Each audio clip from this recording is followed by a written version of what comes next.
Good morning, good afternoon, good evening, and welcome to the KB Talk Show, the edutainment platform bringing you aspiring, inspiring, and amazing business gurus from around the world. Today, we've got a fantastic gentleman in the building, a man who's about his money. You've seen him on Sky News, you've seen him on TV, Channel 4, and he knows everything about finance, and he's here to drop some gems for you today. Welcome, Emmanuel Asukwo, to the KB Talk Show.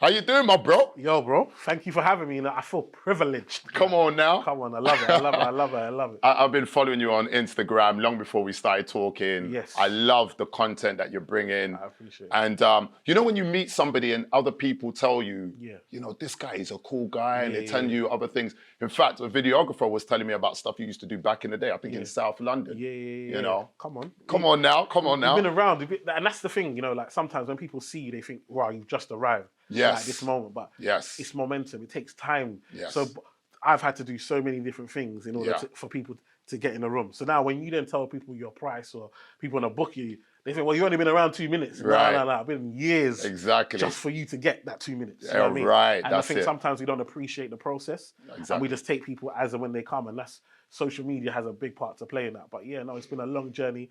And I'm proud of everything I've been able to achieve. And, you know, the fact that I'm here with the big man himself. Come on now. Mr. Lover, man. Come on.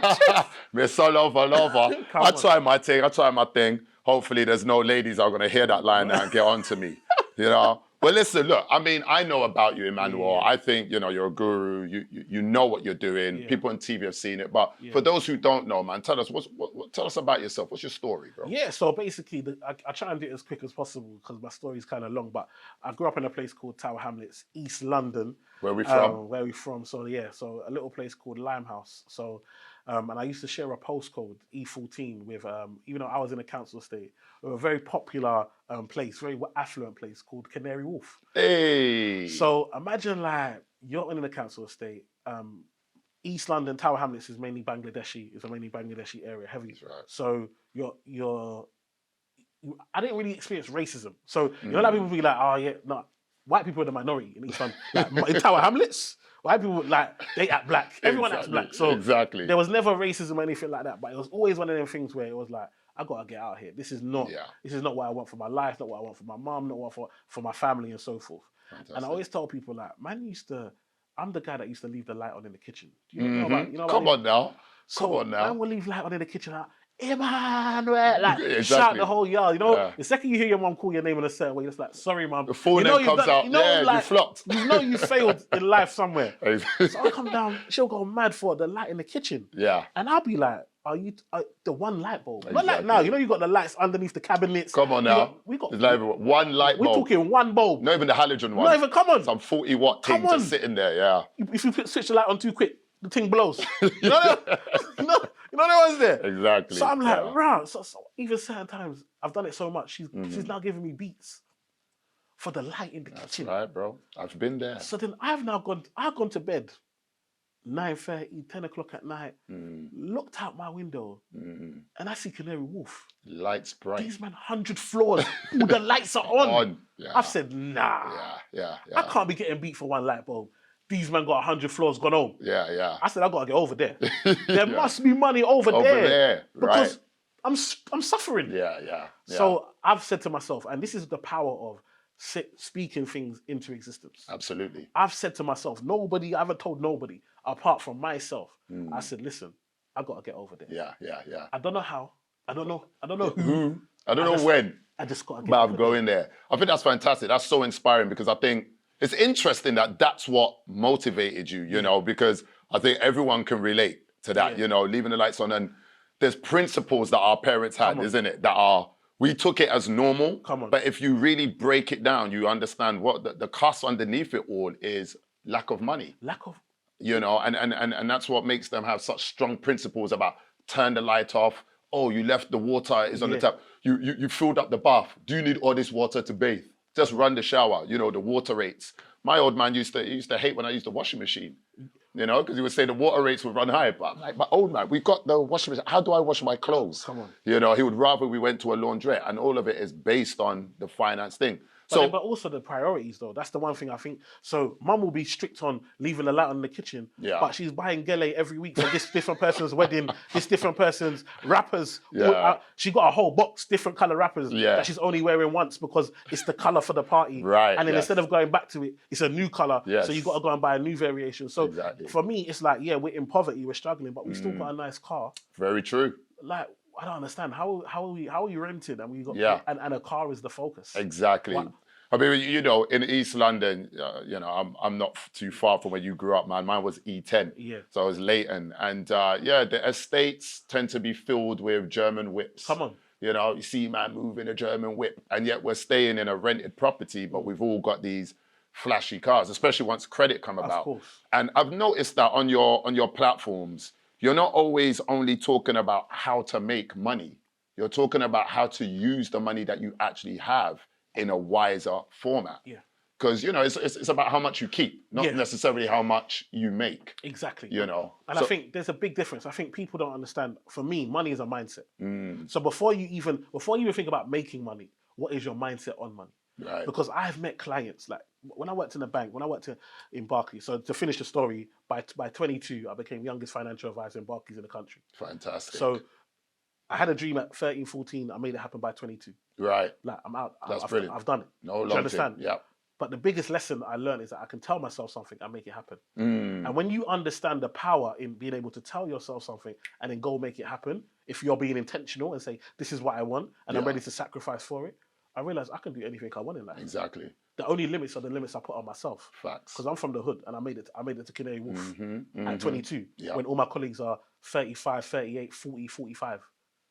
They could all be my parents. Exactly. And I'm here. We earn the same P. Right. And you're black. And we're black.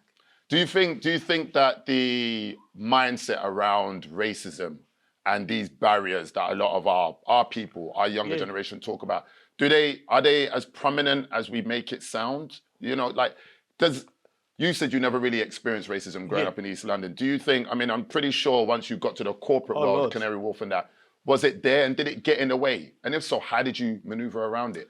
I think, yes, it got in the way. And yes, it's different.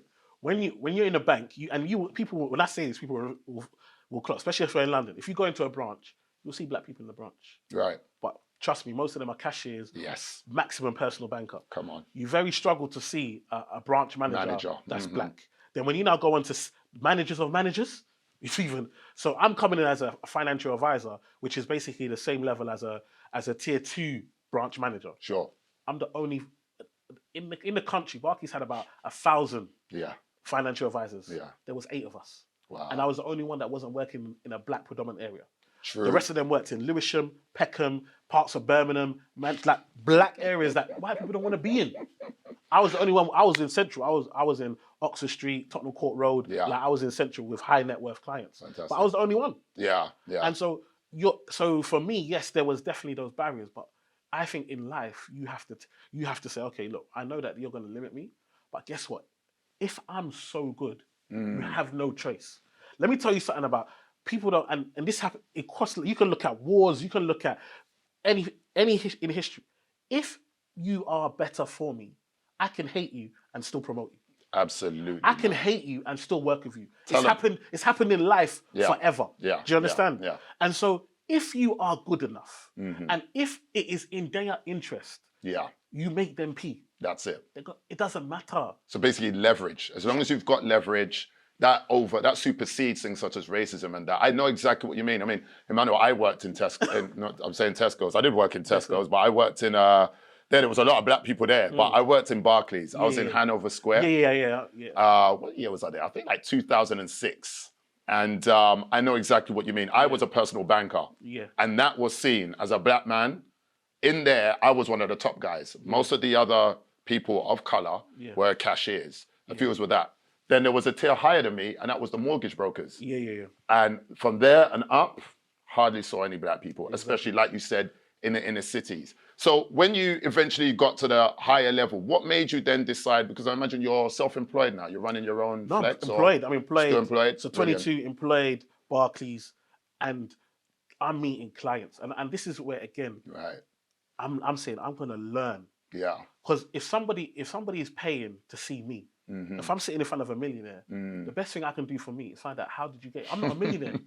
Because I'm privileged enough to have the Barclays brand behind me, Sure. I'm now in a room sitting down with millionaires. Yeah. And they're asking me for financial advice. Yeah. You're like, no, Charlie. But I'm not a millionaire. So I need to ask you your story. Yeah. So I always used to open my meetings with, tell me about you. Tell me about how you got here. Tell me about how you created wealth. And number one, that makes the client buy into me because people buy people. Yes. And that's not race. People buy people. Right. Somebody may walk into my office and feel like, oh, I wish I had a white guy. Yes. But if I make them feel special and I make them buy into me as a person, by the time they leave, they couldn't care less. Yeah. Do you know what I mean? Exactly. And so for me, it's about my skill. People talk about what's your superpower. My superpower is that people like me. Yes. I'm likable. That's right. And so now I've got to make sure that I work in an industry that I can excel in that, Yes. where that actually pays me money. That's brilliant. I'm glad you said that because there's, we've got this Uncle Tom, brown nosing, all of these connotations that make people feel like, no, I've got to stay my authentic self without breading it too much to other cultures, to win. Course. So, how do you balance yours? How do you stay your authentic self? Because I see you, you talk the thing. No, definitely. But at the same time, you're still in corporate world and that. What would you say is the key thing you've managed to acquire to keep yourself your authentic self? And then after that, I want you to tell me what gems those millionaires told you, Charlie. No, definitely. We'll get into that. So I think in regards to at the beginning, I didn't. Right. At the beginning, I had to just learn. I'm 22. I'm in an environment I've never been in. I'm now surrounded. I just copied what the people around me were doing. Right. Because success leaves clues. I always want to remind people, success leaves clues. If my job is to be successful and I want to be successful in this place, I need to find the most successful people and take from them. Right. What am I here trying to be my authentic self when I don't know nothing? I'm 22. Absolutely. I'm 22. I've literally come from cashier, got my degree, and become a financial advisor. Yeah. What can I bring authentically to the role? Right. I need to go and sit down with people that have been doing it before. And this is where I think a lot of young people make mistakes in regards to, oh, you're old, so you don't know what I'm going through, or you're a different generation. Listen, a wise man learns from somebody else's mistakes. Absolutely. And so for me, I found the best advisors, and I just went and sat with them. Yes. Saw how they spoke to clients, how they created an environment for their clients, what products they sold, why they chose those products, what was going through their mind, how they make it simple and easy, how they use the systems. Do they use a laptop? Do they write notes? Yeah. Do they just have a conversation? Yeah. I did that to Everything, myself. yeah. Everything. The way they dress. Mannerisms. So and so basically by being a student, that's the best way. I always say to people from our community, like, learn to be a chameleon. Yeah. I'm around people, I'm around West Indians, I'm around my African people, I'm around Asians, I'm from East London. Yeah, of course. Yeah, they do run East. Of course, you know that. They do run East. And then, you go into the corporate world. And I've worked in places where the only other person who's like me is the security guard. Come on. And, you got to have lunch breaks, Christmas parties, blending with people like this is difficult. All right, so what would you say is what's one of the things that these millionaires have said to you in one of your finance meetings that you thought to yourself, wow, that makes sense. I'm going to apply that to my life. The biggest thing for me, when I sit down speak to these millionaires, is about dynasty. Right. So a lot of them are practicing what their family does. Okay. And this might sound weird. Like when it comes to a lot of the people I was meeting, it was family money. Like parents have been wealthy and then they've passed it on. Sure. Or parents have had a good education and they've passed that on. Right. One of the problems and the reason financial education is something missing is because we, a lot of the time, are expecting schools or bruv, teacher can't teach you finance. Teachers broke themselves. Yeah. Teachers struggling. All they got is a good pension. Other than that, they ain't got no dough. Nothing, yeah. Struggling. Yeah. So at the end of the day, when I look at, they act in a way. So this is, for me, with my kids now, I'm on a Suko. I tell my kids, you're on a Suko. Yeah. This is how a Suko behaves. So that when I'm gone, when you say your name, people be like, no, I know your dad. Yes. So I know I know what authenticity, I know I can trust you. Like Hilton. Do you understand? You hear the name. You hear the name. Right. So with a lot of these millionaires, they've had, a lot of the time, they're creating a dynasty. They're creating a culture. Yes. Of this is how we move, this is how we behave, and they pass it down. This is how we act with money. This is how we act around people. This is how we move. And sometimes we will look at other people and say, oh, right, they don't want to integrate with us. Yeah. It's not even because they don't want to, Yeah. but it's their culture. Their culture defines their behaviors. And this is how you keep money and investments and wealth when we talk about generational wealth going on. Brilliant. And for a lot of us, we haven't identified the core values. That's why when someone comes, E-man, what do I invest in? It doesn't matter what you invest in because your mindset will always spend it. Do you understand? I've seen man makes mad money, huge money, and lose the same money. Yeah. The other day I was doing a show for channel. We went to this client, and they were like, oh yeah, want to buy a house. It's really important to me. Remember the words that people say and the actions. Two different things. Sure. Want to buy a house. Oh, I ain't got no money though. It's so hard to save. Cool. I said, let's go to your bedroom. I said, I want to buy a house. We can go to my bedroom. Yeah. Let's go to your bedroom. Went to the bedroom, pulled out the bags, pulled out the shirts, pulled out the shoes. 25K. Wow. That's your deposit. Yeah. Yeah. You're here telling me you want to buy a house. Yeah. You're here telling me you can't afford it. We got 25K worth of goods. Yeah. Right there. There's Balenciagas, there's Dolce, there's Versace, there's all of these. But you don't want it. Yeah. Yeah. What you say and what you do are two different things. And I focus on what you do over what you say. And because anyone can be a salesperson, anyone can tell you it can sound good. And this is where social media, we see people winning on social media that are really faking it because they say the right things, they look authentic, they have a nice camera, they've got a good script, and we just believe it. But what does your actions say? You can't tell me you want to buy a house and you ain't got money to buy a house, yet 25K is sitting in your wardrobe. Yeah, exactly. Mindset. So the mindset of how you think, how you move, and then actually passing that down through your family, that's one of the key things. It's very true because you do see that generational sort of mindset. It's not something just one person has created. Yeah, and then the second thing, sorry, I just want to get the second thing that's really, really big, value. Right. So people were like, E-man, how come you do so well? One of the biggest things I learned from my top clients is value. Right. If you can add value, you can always make money. Okay. If you can add value, and I think a lot of the time we don't focus on the value side of things. We focus on what can I buy, what can I sell. Yeah. Actually, sometimes your biggest focus is focusing on you. Because first you must add value to yourself before you can add value to someone else. Absolutely. Whether that's a course, whether that's education, whether that's experience, whether that's a product, you've got to add value. And see, I always talk about people like Richard Branson. I think he's had something like over 10 companies he's had go bankrupt. But let me tell you, Richard Branson goes to a bank right now, they're giving him the finance. Yes. He goes to pitch and say, I've got this idea, they're giving him the finance. Right. Because he has proven over time he's been able to add value. Yes. And some of us, the reason we're not making the money that we want to make is because we can't add value. Yeah. And then the third thing that they teach me, multiple streams of income. Yes, yes. You see, one of the biggest problems with us is that we make money one way and that's it. Come on. That's it. Yeah. So I have no problem with employment. I love employment. Yeah. I feel like, sometimes it can be, for me, my employment, working as a financial advisor was like work experience for my business, but getting paid. Yeah. I learned how much to charge. I learned what the products were. I learned what's available. I learned what clients to target, all whilst getting paid for Barclays and working for these other banks. That's right. So now when I go to do it for myself, I just replicate what I was doing for them. Follow the blueprint. So it's fine. Yeah. But for me, that is just a stream of income. Right. And if we know that the average millionaire has 7 streams of income, why do you only have 1? Yeah. If we know there are 365 days in a year, why do you only get paid on 12 of them? 12 of those, yeah. Oh, Lord. Yeah. How can you get... If we did a test and you got 12 out of 365, would you clap for yourself?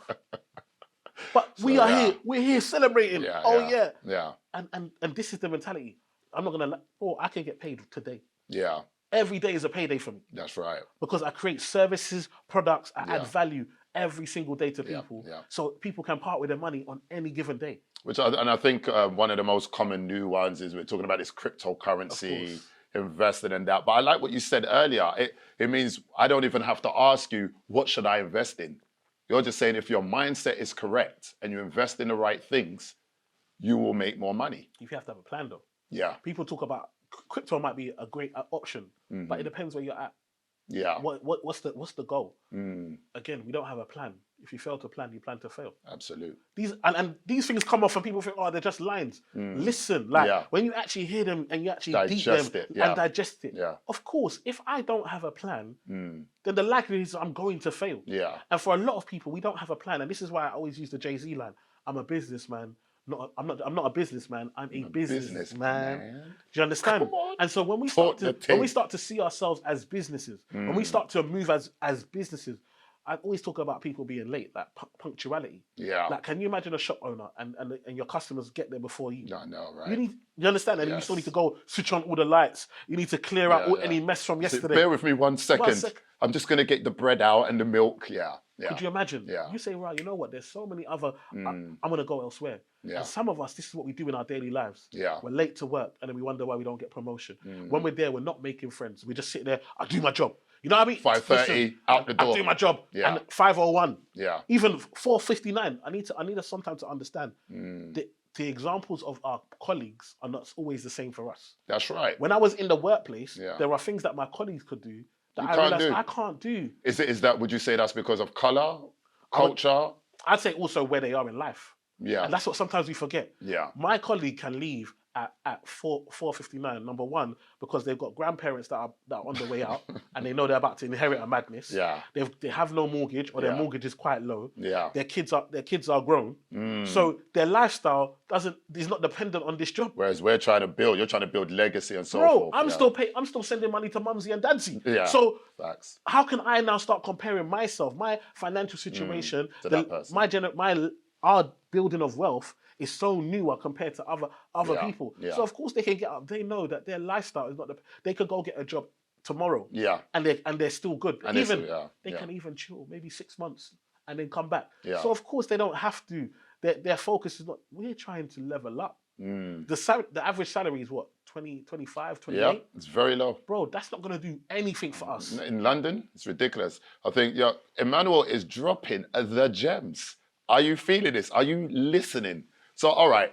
I mean, we talking about the hustle. We're talking about getting the money and that. Yeah. I'm a strong believer in what you have in your home, in your sanctuary also helps push you forward. So what's your home setting like? I mean... Yeah, man, my home settings is good. You know, I got a good woman. My wife Miriam, she. You gotta say that louder, bro. You got a what? A wife. I got a wife. Yeah. Just in case, some ladies watch the talk show, they watch you online, and they might, question. Bro, I'm telling you, they don't care, bro. I'm telling you, are you serious? Even saying I'm married is even increased. Even increase. I told my single friends, you don't think you'll get... Trust me, us married guys getting a lot more. You understand? Because we've shown stability. That's right, yes. You're, again, value. Proven stability. Yes, there's a proven track record. You're Richard Branson in the married world. Come on. Okay, so you got a good wife at home, good wife, children. 4 kids. Wow. Yeah, we don't believe in protection in my house. You don't pet the powder. Yeah, there are no Durex. There's no in the vicinity. We just enjoy and let God. Come on now. You understand? Whatever comes. So yeah, but we're wrapping it up now because 4 is enough. I'm not gonna So the ones there. Stop the thing, It's enough. Because I mean, the car you drive, the property you live in, your lifestyle, holidays, the lifestyle, and even the life we want to give them in regards to extra activities. Yes, we do. Kickboxing. We do. They go to dance class. Yeah. Performing arts help me a lot. Yes. So people see me now. I used to have a stammer. Okay. So yeah, performing arts and doing drama really helped me get out of my and be comfortable in front of people. Okay, yeah. So again, these are the types of things that I want to instill in them. Sometimes when we see these kids doing extracurricular stuff, we say, "Oh, it's a waste of money." We don't understand it's an investment. I actually believe, Emmanuel, they are, in some sense of the word, more important. The status quo of what we learn in education, in schools, maths, English, science. To be fair, you get a good book off of Amazon, Key Stage 2 or whatever, depending on the age, you could teach them that at home. Yeah. But the performing arts, the interaction, the social interactions, these are things that can't be taught.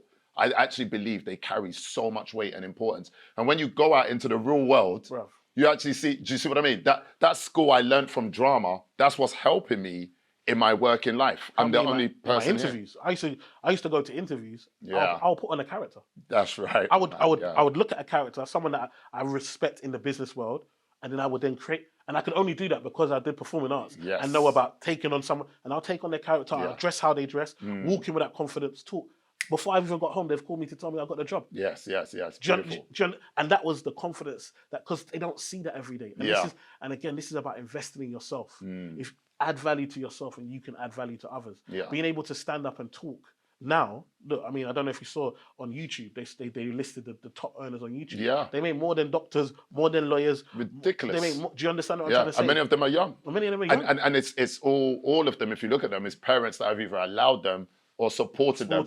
You know, like you see those YouTube ones where it's the little kid running around the house doing something and the parent is dressing up in some clown thing. I saw one family, the house that they were using when it started to now the house they have. Now it's not a house. It's a mansion. Come on. Thank you, kids. 7-year-old kid running around playing with dolls and so forth. So it's really good. Would you then say that your family life, having a family life, has been something that has supported and pushed you forward? We've got a lot of single brothers out there. You know, what do you need to have the supportive wife and that to help push you, or is it? For me, yes. I always tell people before my wife, it was just like, man worked at, you know Barclays, they get the nice business card. Hanover Square, I used to love there because I was at Oxford Street, you know, just around the corner. I know the So Hanover Square, like, and all of them type of places, like, them times I didn't even need to talk to girl. I just give her my business card. You understand? It's a wrap, yeah. And then I'm already Barclays, financial advisor. Okay. Come on, yeah. And then I've got the BMW 3 Series company car. Yeah. The Barclay suits. Like, come on, it's a wrap. It's a wrap. But that's taking energy from promotion. And this is how we get stuck in a certain place. Yeah.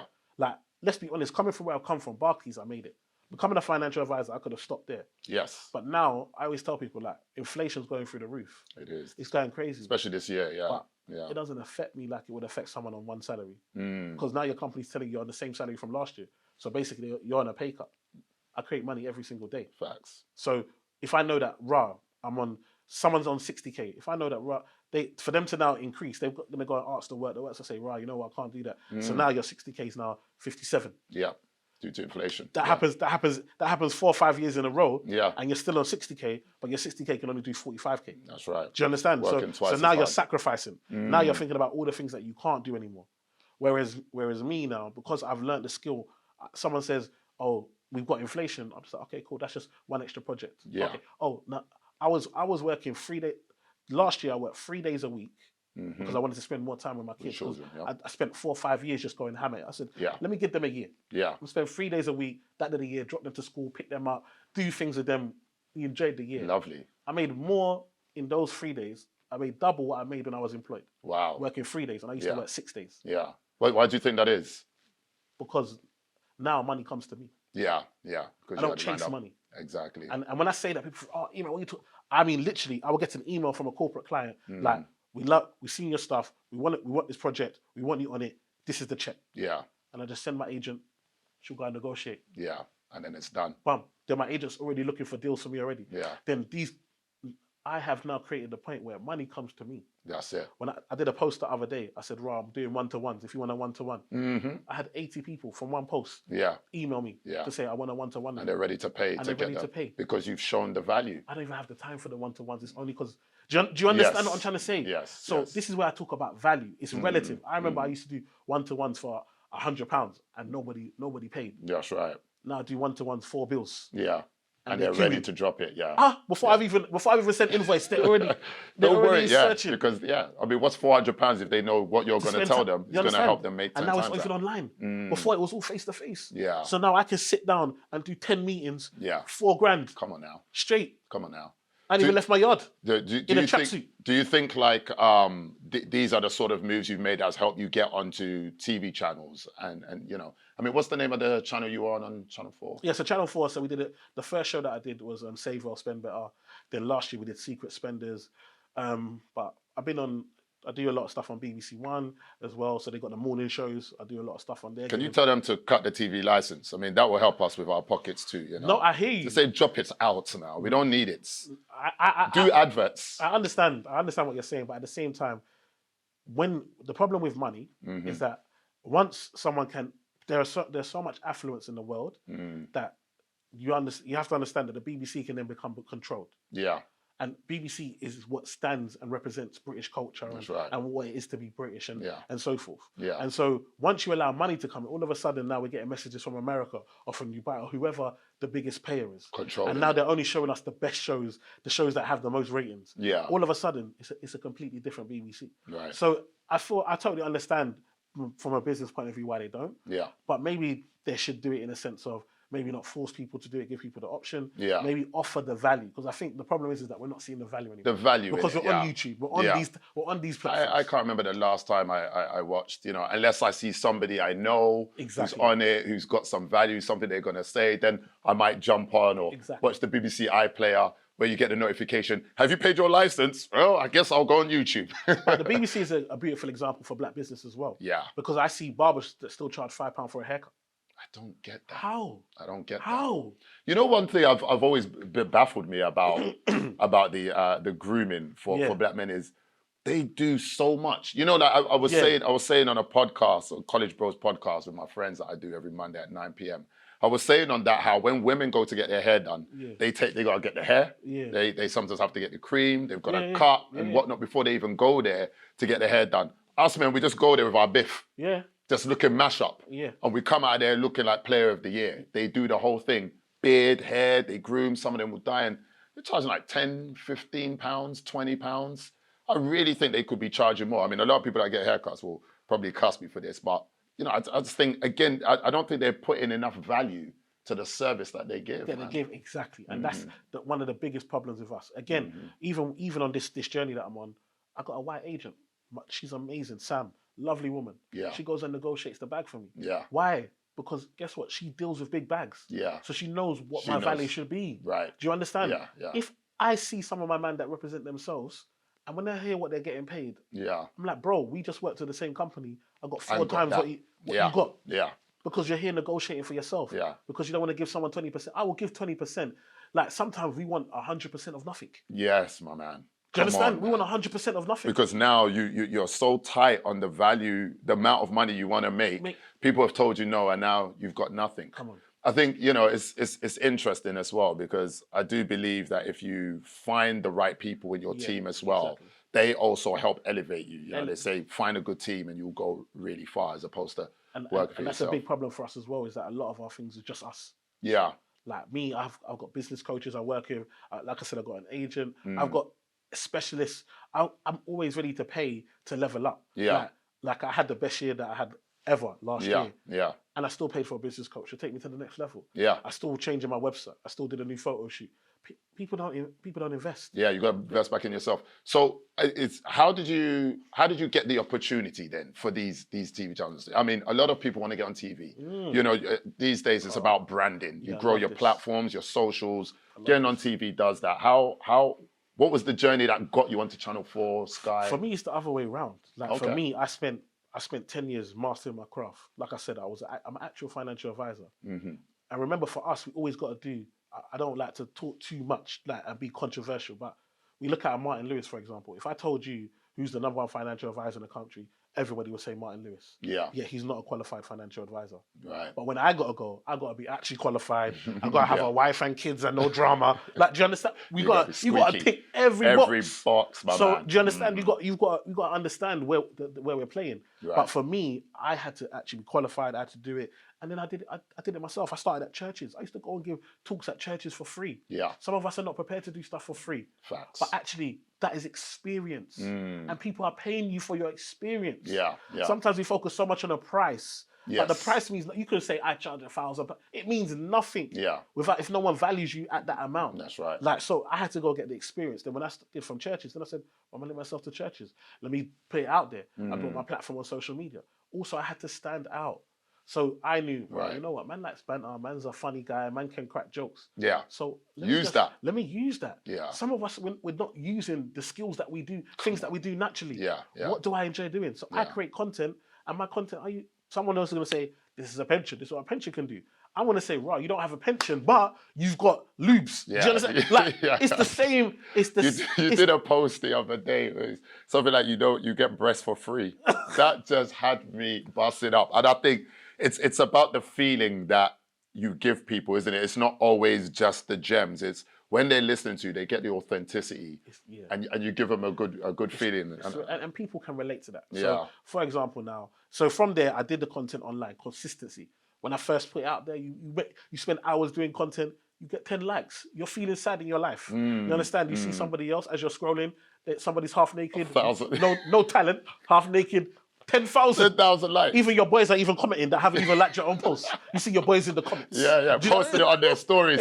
What about me, bro? Come on. Like, yeah, but you don't look like this one, Charlie. So, right. It's the consistency. Then I consistently kept putting it out there, and then got a buzz. More people follow, people share, and then they come to me because they're doing a show and they're saying, "Right, we need someone who's a financial advisor." And this is what I talk about. Your hard work creates your opportunity. Yes. So first of all, they're looking for someone who's a financial advisor, someone who can speak to camera. So all them 1 minute, 30-second clips that I'm doing on Instagram is showing that I can learn something and speak it to camera. Yeah. That's what they needed in the show. Yeah. So they put me in the show.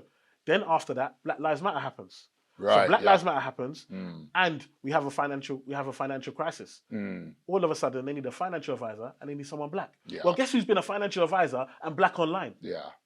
My hard work creates my opportunity. For a lot of us, we are waiting for the opportunity before we work hard. That's right. It doesn't work like that. Yeah. You have to actually create the content, create the work. And I guess a lot of it is believing in yourself. Yeah. So when the opportunity comes, they say you create your own luck, right? Yeah, of course. And create your own luck. Believing in yourself comes when your boys are saying, right, yeah, we're going away. And you're like, you know what? I've got an exam to study for, so I can't go away. Yeah. I ain't had no lads trip. My man, they've gone here, gone there, doing. Charlie, we'll sort it out. I'll speak to the wife. No. You're gonna come away with us. My type of wife, I come home, everything is changed. Everything is changed. It's a different world. If you going, I'm going. We're all going. We all going. Yeah, do you know what I mean? But I feel like there's a lot of things that I've sacrificed to get here. And I always tell people are like, oh, Eben, I wanted to live your life. I want to be like you. No, you don't. Because what I have had to miss out on, you were not prepared to miss out on. So you live the best life that you live. And that's, again, having a plan. What do you want to achieve? Because what I want to achieve from life and what you want to achieve from life is different. Two different things. Do you think, there's a lot of talk, Emmanuel, about, if you're trying to, we've been talking about bagging money. Yeah. And you were fortunate to find a beautiful, loving wife who's helped you on your journey as well. And she's now reaping the benefits. I think there's a lot of talk and stipulation nowadays about meeting a good woman. Yeah. There are things that a good woman wants. Yeah. You may not necessarily financially be able to back it. Let me just call it as it is. They want to go to the expensive restaurants. They want the Balenciagas. They want the expensive dates. Yeah. Take me out. What would you say to the average young male? Not even black, just a young male who's coming up. Do they invest in a woman that way to get a good woman? Or what sort of mindset should they have around meeting someone in this day and age? Like I always tell people, not all women are like that. Like maybe the ones that you meet or the ones that you want and desire. The problem is again, you don't know what you want. Yeah. You know what you like. Yeah. And what you like is what you scroll because you tick the like button. And we don't understand subconsciously, every time we like a post and the girl looks in a certain way, we are telling her, this is what I like. Yeah. This is what I like. Right. And then we confuse what we like with what we want. And then we confuse what we want with what we need. Wow. Damn. So for me, my focus is, what do I need? I need someone who can build with me. I need someone that's ready to hustle. Like, for example, lockdown. Man, I'm busy. My wife said, "Rah, I'm going to learn how to..." My wife cut my hair. Yeah.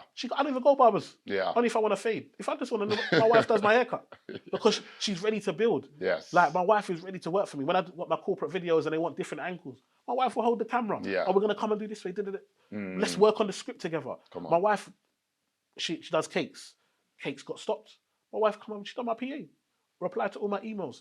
Chase up invoices. Yes. She's part of the dream, but I'm also investing in her. Yes. I'm also making sure. So yes, I'll buy my wife an expensive bag. I love to spend money on my wife. That's my. That's right. There's nothing really extravagant that I like to buy for myself. I'm not really that, but I love to spend money on my wife because I know that when she walks with certain things, she walks in a different way. And when she walks in a different... You swing differently when you got Chanel purse. And it's selfish, really, because when she walks in a different way, my enjoyment is different. You understand? Man gets the... So I'm going to help you help me. Yeah. Do you understand what I'm trying to say? She's be like, help me, help you. Do you understand what I'm trying to say? So now we know how it works. But Yeah. I knew she was with me for me and not for money, not for financial gain. And I knew we had friendship. And I think a lot of the time we're so focused on what we can take, but where's that friendship? See, me and my wife, the reason we survived it's because of friendship. Yes. Like we're actually friends. Did you meet? Like, how did you meet? Went to the same church. We went to the same church. Okay, brilliant. And again, I think one of the big things is that I think we let people that could be people that we could be with go when we're around them. So college, university, all like, we're just back thinking, we've got forever. Bowling true. Yeah. And you get to the workplace and realize you're the only black person there, and all of a sudden, where's your options? Yeah. Where are you meeting people? Yeah. Then you start going back to the phone contacts. Trying to call. I'm married now. I have a man. Yeah. So again, it's like actually it can be difficult, but make genuine connections. Yeah. Don't forget all the things that you think you like and the things that you want, and focus on what you need. Yeah. And really try to get genuine connection with people. I met my wife, and when I met her, I was like, you know what? I want to do everything with her. I used to have a girl. When I want to go bowling, there was a certain girl man goes bowling with. When I go cinema, there's you understand? For activities. For different activities, there's different girls different ladies. that man wants to. And then I got to the point, I met my wife, I was like, I want to do all of them with just you. One, yes. And then once that happened, bruv, do you know the clarity? Yeah. When I don't need to worry about, which one am I taking here? Yeah. Or while I'm here, I can't make the phone ring for this. That's right. Bruv, even the car journey, you're trying to drop this thing, the phone is buzzing, and her eyes are catching the phone before. Bruv! Are you going to answer it? And the car will wake you up. The name will just come up on the screen in the car. Yeah. No, I know that Bluetooth in the car thing has got a lot of men in trouble. You got tears coming to my eyes right here. Oh, wow. So they're like, you're still talking to Charlene, yeah? I thought you were talking to... Do you understand? Especially when your phone rings 10 o'clock, 11 o'clock at night. So if I wasn't in the car right now, you would have answered that, right? Yes. So again, now all that drama's gone. It's gone, yeah. Man can focus. Yeah. I can build. And also, I'm not now self-conscious. I can be around women and I can see the value that we can create together without the sexual part. Absolutely. That thing helps a lot. That's key, yeah. A lot of the people that have invested most in my business have been black women. Whether it's been support, whether it's been coming to my events for free and helping me organize people, whether it's been telling their friends and buying tickets for their friends to come. Yeah. And why? Because I can have genuine relationships with them because I'm not trying to sleep with them. That's right. Yeah. Do you understand? Yeah. I do think that. like them knowing that you have a wife already and that you're settled gives them that comfortability and confidence that I can talk to him. I would say similarly for myself, a lot of the following are black women. Yeah, of course. I love them. Although I'm on a different side of the spectrum to yourself. Yeah. So but I think they trust me because I'm honest. Yeah. I told them, if you get too close, I'm a bad wolf and I will bite you. So they deal with me at a distance. But that's brilliant. I mean, look, you've got so much that you've done and you've achieved. Yeah. You've shared so much today. I think it's brilliant. If someone wants to get to know more about you, I mean, look to the camera. Tell them about yourself. Tell them where to find you, King. Yeah, man. So it's the E-Man Effect. We've got the E-Man Effect. We've got a website, the E-Man Effect UK on Instagram, Twitter, E-Man Asuko on LinkedIn. Definitely connect me on LinkedIn. Like I always tell people, put more energy into your LinkedIn than you do to your Instagram. LinkedIn is really undervalued, and if you can meet the right people, you can level up quicker. But also, we've got the YouTube coming out, the E-Man Effect YouTube. Catch me on there, longer form content. We're creating our own platform. We're going to be everywhere. So yeah, man, love the thing, support the thing. I appreciate everyone, and more blessings to you. Thank you for having me, man. Hey, listen, it's been a pleasure. You guys have heard it directly from the man himself. We're going to have all the handles running there. If you've seen it, click on it, go to it, and gain more gems from this amazing individual who's winning and succeeding in love, life, and business. And you heard it from him as well. He's an employee and he's winning. It's not all about self-employment and running a business. Success gems coming from the E-Man Effect himself. Thank you for gracing us today with your presence, my man. Thanks for having me, man. I wish you all the best moving forward. Blessings to you, man. Come on now. Appreciate it. Boom. Come on, my man. Right. So, again, you've got the KB Talk Show. We had Emmanuel from the E-Man Effect bringing you the gems. Thank you for watching us today. Stay tuned. Stay notified. We've got more guests coming for you. Boom.